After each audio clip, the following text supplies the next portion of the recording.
I want you to think about when a calamity happens, what typically do we do? Most of us, for the most part, we have a tendency to really freak out and lose it and find ways to get away from it, find ways to run, find ways to retreat, find ways to go in our closet, withdraw, do all kinds of weird and abstract kinds of things.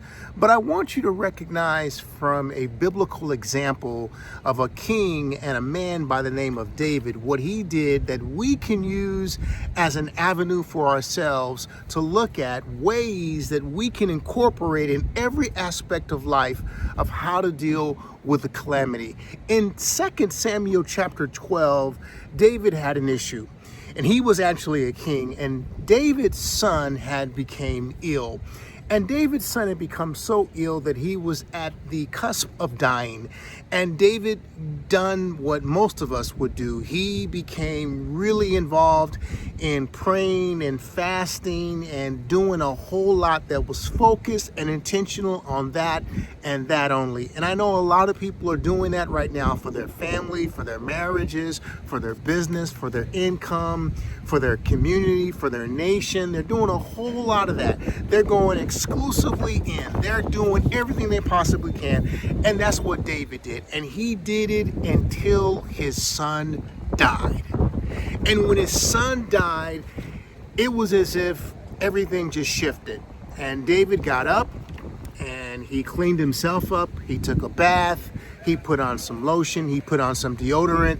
And his servants were actually tripping because they didn't understand what was happening. His son died, and all of a sudden he flipped the script. Why did he do that? And they came to him and they said, David, why are you changing all of a sudden? And David said, because the Lord has given me his answer. I prayed for him that he would be gracious and he would allow my son to live, but he answered and he showed me that my son is now dead. So that's the answer that the Lord gave me. And ladies and gentlemen, let me share something with you. The Lord always gives us answers.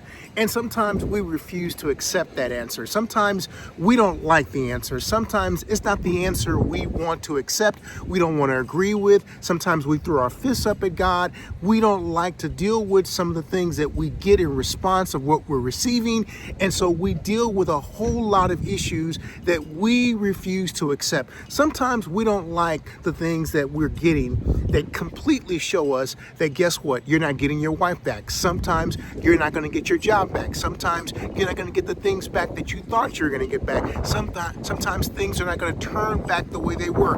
They're going to be different. They're going to be modified. They're going to be uniquely done in a variety of different ways, and you're going to have to deal with it because God is about change, and he's about doing some things that literally are going to put you in a uniquely different situation. And that's what happened to David.